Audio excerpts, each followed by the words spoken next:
Welcome to ABM institution. আমি চলে এসেছি আজকে আপনাদের সিসিবিজি 5 অর্থাৎ সেকেন্ড ইয়ারের 5th পেপারের সিলেবাস নিয়ে। এই সিলেবাসটি আজকে বিস্তারিত আলোচনা করব। সিলেবাসটিতে রয়েছে আপনাদের 5টি মডিউল।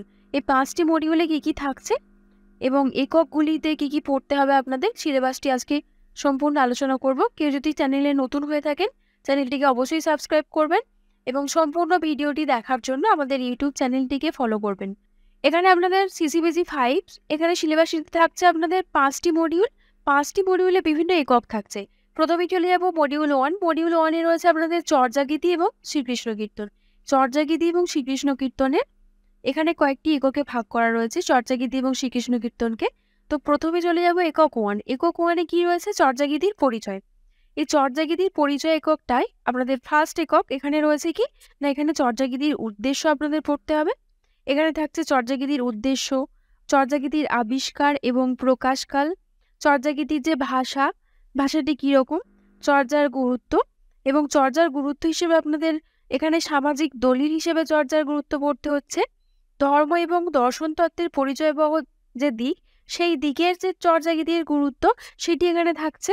আর থাকছে ভাষাতাত্ত্বিক গুরুত্ব এবং এখানে সাহিত্যিক তাৎপর্যের যে দিক রয়েছে, সেই সাহিত্যিক তাৎপর্যের দিকটিও আপনাদের এখানে একক 1-এ থাকছে।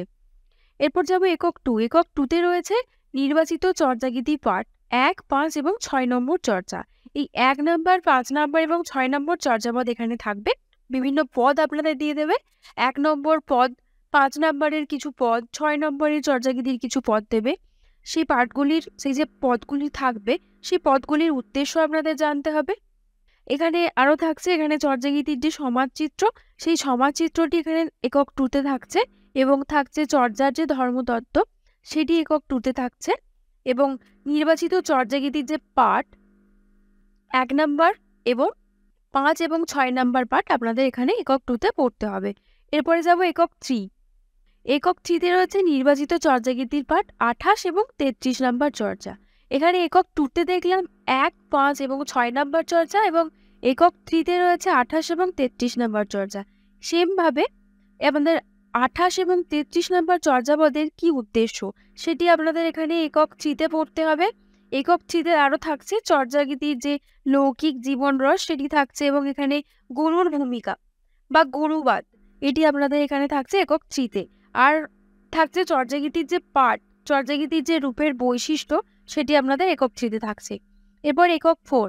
একক 4-এ কি থাকছে? একক 4-এ রয়েছে শ্রীকৃষ্ণ কীর্তন কাব্য এবং সাধারণ পরিচয়, অর্থাৎ শ্রীকৃষ্ণ কীর্তন কাব্যের সাধারণ পরিচয় এবং আরও তথ্যগুলি কি থাকবে আপনাদের? শ্রীকৃষ্ণ কীর্তন কাব্যের যে উদ্দেশ্য, সেটি থাকছে। শ্রীকৃষ্ণ কীর্তন কাব্যের পুঁথির আবিষ্কার থাকবে এবং পুঁথির প্রকাশকাল থাকবে, পুঁথিটি কবে আবিষ্কার হয়েছিল। শ্রীকৃষ্ণ কীর্তন কাব্যের পরিচয় থাকবে। এখানে থাকছে আরও বড়ু চণ্ডীদাস, একজন কবি শ্রীকৃষ্ণ কীর্তনের, তার পরিচয় আপনাদের এখানে থাকবে। এবং একক 4-এ থাকবে রাধা বিরহ খণ্ড। রাধা বিরহ খণ্ডটি প্রক্ষিপ্ত কিনা, সেটি এই একক 4-এ আপনাদের থাকছে। একক 5। একক 5-এ থাকছে শ্রীকৃষ্ণ কীর্তন কাব্যের রাধা বিরহ অংশটি। এই রাধা বিরহ অংশটি এখানে আলাদা করে দেওয়া হয়েছে। এই রাধা বিরহ খণ্ডের উদ্দেশ্য কি? এই খণ্ডের আখ্যান, এখানে রাধার চরিত্র, কৃষ্ণের চরিত্র এবং বড়াইয়ের চরিত্র আপনাদের এখানে থাকবে এবং আপনাদের এখানে থাকছে শ্রীকৃষ্ণ কীর্তনের যে ঐতিহাসিক গুরুত্ব, সেটি এখানে থাকবে। এই ছিল মডিউল 1-এর সিলেবাসটি। এরপরে চলে যাব মডিউল 2। মডিউল 2-তে রয়েছে আপনাদের বৈষ্ণব পদাবলী। বৈষ্ণব পদাবলীর কবিকে বিদ্যাপতি সবাই জানি এবং এছাড়া আরও কবি রয়েছে চণ্ডীদাস, জ্ঞানদাস এবং গোবিন্দ দাস। এই 4টি এককে বৈষ্ণব পদাবলীকে ভাগ করেছে। একক 6। একক 6 কি রয়েছে? একক 6-এ রয়েছে বিদ্যাপতির পদ। এখানে বিদ্যাপতির পদগুলির যে উদ্দেশ্য, সেই উদ্দেশ্য এখানে একক 6-তে থাকবে। আর থাকবে বিদ্যাপতির বিভিন্ন পদের বৈশিষ্ট্য, সেই পদগুলির ব্যাখ্যা এবং পদগুলির অর্থ কী, সেটি এখানে থাকবে। আর থাকবে বিদ্যাপতির যে পদ, সেই পদের ছন্দ বা অলঙ্কার কীভাবে নির্ণয় করব বা রাগ, একটি পদ দেওয়া থাকতে পারে, পদের রাগ কীরকম সেটি এখানে পড়তে হবে। এবং বিদ্যাপতির যে পদ, সেই কবিতাগুলি, যেগুলো কী ধরনের কবিতা? গীতি কবিতা। গীতি কবিতা রূপে বিদ্যাপতির যে পদ, সেই পদগুলি এখানে পড়তে হবে। আর এটার মেন পয়েন্ট হচ্ছে প্রাক চৈতন্য বৈষ্ণব তত্ত্ব অনুসারে বিদ্যাপতির পদের ব্যাখ্যা, অর্থাৎ প্রাক চৈতন্য বৈষ্ণব তত্ত্বে বিদ্যাপতির যে পদগুলি রয়েছে, সেগুলির ব্যাখ্যা এখানে পড়তে হচ্ছে। একক 7-এ থাকছে চণ্ডীদাসের পদ। চণ্ডীদাসের পদের কি উদ্দেশ্য, চণ্ডীদাসের কবি পরিচিতি, এখানে চণ্ডীদাসের বিভিন্ন পদ থাকবে। যেমন একটি পদ আমি বলি, সই কেবা শুনাইল শ্যামনাম। এই পদটির ব্যাখ্যা বা যে পদগুলি থাকবে তার শব্দার্থ এবং পদের যে আক্ষরিক অর্থ সেগুলি পড়তে হবে। এবং এখানে থাকছে সহজিয়া বৈষ্ণব দর্শন চণ্ডীদাসের পদে কিভাবে প্রকাশিত হয়েছে। এখানে বিদ্যাপতির পদে আমরা দেখলাম যে প্রাক চৈতন্য যুগের যে পদ, সেই পদে বিদ্যাপতির পদের যে ব্যাখ্যা সেটি এখানে পড়তে হচ্ছে। চণ্ডীদাসের পদে থাকছে সহজিয়া বৈষ্ণব তত্ত্বের চণ্ডীদাসের পদ। এরপরে আপনাদের জ্ঞানদাসে থাকছে আপনাদের গৌড়ীয় বৈষ্ণব দর্শন অনুযায়ী জ্ঞানদাসের পদ। তাহলে বিদ্যাপতিতে ছিল প্রাক চৈতন্য যুগের বিদ্যাপতির পদ, চণ্ডীদাসে সহজিয়া বৈষ্ণব দর্শনে চণ্ডীদাসের পদ, জ্ঞানদাসে হচ্ছে গৌড়ীয় বৈষ্ণব দর্শন অনুযায়ী জ্ঞানদাসের পদ। এখানেও ছন্দ এবং অলঙ্কার থাকবে, মানে জ্ঞানদাসের পদের যে ছন্দ এবং অলঙ্কার সেটি থাকছে। এবং 9 নম্বরেও একই রকমভাবে থাকছে গোবিন্দ দাসের পদের কি উদ্দেশ্য, বিভিন্ন গোবিন্দ দাসের যে সমস্ত পদ রয়েছে সেগুলির ব্যাখ্যা এখানে থাকছে। এবং ছন্দ এবং অলঙ্কারের, গোবিন্দ দাসের পদে যে ছন্দ এবং অলঙ্কার সেটি থাকছে। ছন্দ অলঙ্কারের প্রয়োগে যে মনস্তাত্ত্বিক তত্ত্ব সেটি এখানে থাকবে। এবং এখানে থাকছে চৈতন্য উত্তর বৈষ্ণব তত্ত্বের পদ, অর্থাৎ গোবিন্দ দাসের যে সমস্ত পদ সেই পদগুলি হলো চৈতন্য উত্তর বৈষ্ণব তত্ত্বের পদ। সেই পদগুলির ব্যাখ্যা এখানে পড়তে হবে। তো এখানে ছিল 4টি একক, এই ছিল মডিউল 2 এর সিলেবাস। এরপর চলে যাবো মডিউল 3, এরপরে চলে যাবো মডিউল 3। মডিউল 3-এ কি রয়েছে? মডিউল 3-এ রয়েছে শাক্ত পদাবলী। শাক্ত পদাবলী 4টি একক রয়েছে। 4টি একক অর্থাৎ 10 নম্বর এককে কি রয়েছে? শাক্ত পদাবলীর পরিচয়। তো এখানে শাক্ত পদাবলীর পরিচয় বলতে আপনাদের এখানে পড়তে হচ্ছে শাক্ত পদাবলীর উদ্দেশ্য। একক 10-এ শাক্ত পদাবলীর উদ্দেশ্য থাকবে, শাক্ত পদাবলীর সাধারণ পরিচয় এবং প্রস্তাবনা একক 10-এ আপনাদের থাকছে। একক 11-তে থাকছে কি?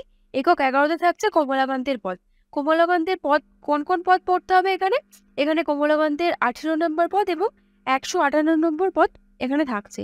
তো 158 এবং 18 এই যে দুটি পদ দেয়া থাকবে সেই পদগুলির উদ্দেশ্য কি, দুটি পদের ব্যাখ্যা, তার লেখা অর্থাৎ কমলাকান্তের লেখা দুটি পদের ব্যাখ্যা এখানে থাকবে।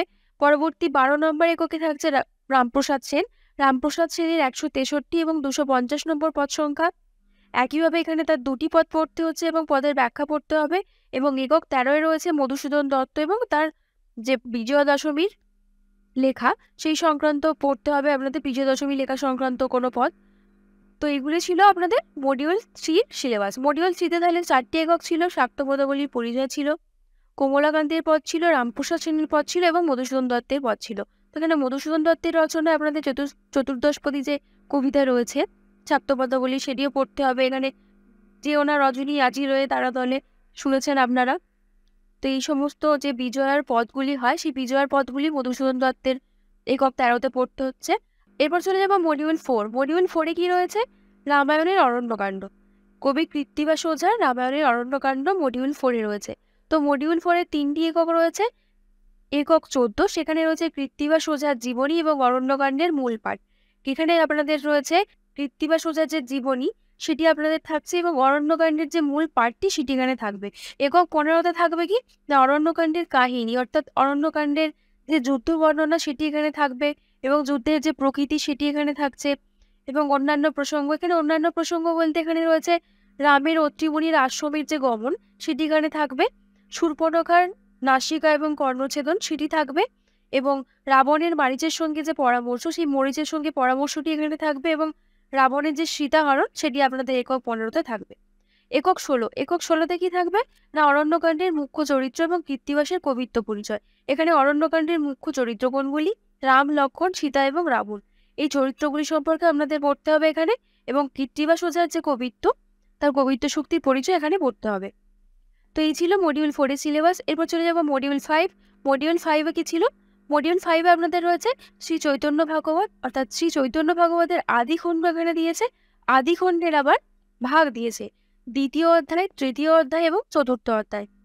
এই এককটিকে অর্থাৎ মডিউল 5 আপনাদের এককটি এখানে মডিউল 5-এর যে সিলেবাস সেটিকে 4টি এককে ভাগ করা হয়েছে। একক 17-তে থাকছে বৃন্দাবন দাস এবং তার কাল, অর্থাৎ বৃন্দাবন দাস তিনি কি কারণে পরিচিত, তার কাব্য রচনা কাল, তার পরিচিতি সম্পর্কে এখানে পড়তে হচ্ছে। একক 18 তে থাকছে শ্রী চৈতন্যের জীবন এবং আদি খণ্ডের যে অধ্যায় সেটি থাকছে, অর্থাৎ দ্বিতীয় এবং চতুর্থ অধ্যায় এখানে থাকছে। শ্রী চৈতন্যের জীবন সংক্রান্ত কিছু বিষয় এখানে থাকবে এবং সেখানে শ্রী চৈতন্যের জীবন এবং আদিখণ্ডের এখানে একক 18 রয়েছে। আদিখণ্ড এবং শ্রী চৈতন্যের জীবন, সেখানে বিভিন্ন টিকা থাকবে এবং এখানে থাকছে আপনাদের শ্রী চৈতন্য ভাগবত, এই গ্রন্থটি সম্পর্কে আপনাদের এখানে কিছুটা পড়তে হবে এবং চৈতন্য চরিতামৃত এবং চৈতন্য মঙ্গল সম্পর্কে আপনারা এখানে কিছু পাবেন। এবং একক 19-এ শ্রী চৈতন্য ভাগবত, এটি আলাদাভাবে দেওয়া হয়েছে। এখানে পড়তে হবে আপনাদের বিষয় সংক্ষেপ, অর্থাৎ শ্রী চৈতন্য ভাগবতটি রচনা কেন হয়েছিল, কে রচনা করেছিলেন, এখানে বিভিন্ন অধ্যায়গুলি ভাগ করে দেওয়া হয়েছে। তৃতীয় অধ্যায়, চতুর্থ অধ্যায়, এখানে বিভিন্ন ভাগ করে দেওয়া হয়েছে শ্রী চৈতন্য ভাগবতটি। এরপরে যাব একক 20। একক 20-তে কি রয়েছে? কবিকৃতি এবং কাব্যে পরিস্ফুট সমাজচিত্র, অর্থাৎ বৃন্দাবন দাসের কবিকৃতিত্ব এখানে পড়তে হবে এবং চৈতন্য ভাগবতে তিনি যে সমাজচিত্রটি পরিস্ফুট করেছিলেন সেটি এখানে থাকছে। অর্থাৎ এই ছিল আপনাদের 5টি মডিউলের সিলেবাস। মডিউল 1, 2, 3, 4 এবং 5, 5টি মডিউলে CCBG 5-কে ভাগ করা হয়েছে। বলে রাখি, আমাদের সেন্টার থেকে নোটস দেওয়া চলছে। আপনারা যদি কেউ নোটস নিতে ইচ্ছুক হন, অবশ্যই স্ক্রিনে দেওয়া নাম্বারে যোগাযোগ করবেন এবং আমাদের ওয়েবসাইট যেটি রয়েছে সেই ওয়েবসাইটটি ফলো করবেন, কারণ সেখানে প্রশ্ন এবং উত্তরের কিছু স্যাম্পল পেপার দেওয়া হয়েছে। সেই স্যাম্পল পেপারটি অবশ্যই আপনারা কালেক্ট করুন এবং সেখানে প্রশ্ন উত্তরটি আপনাদের পছন্দ হলে অবশ্যই নোটস নেওয়ার জন্য যোগাযোগ করবেন।